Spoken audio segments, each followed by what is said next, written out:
In this video, you are going to see how to save a PowerPoint presentation in Pendrive. Here in my PC, I have multiple PowerPoint presentation. Suppose I want to save it in my Pendrive. Let us click on this one.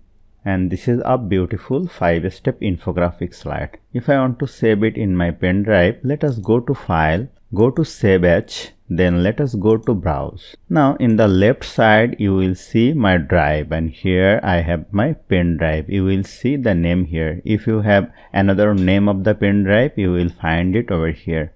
Click on over here, and this is the space of the pen drive. Now click on Save.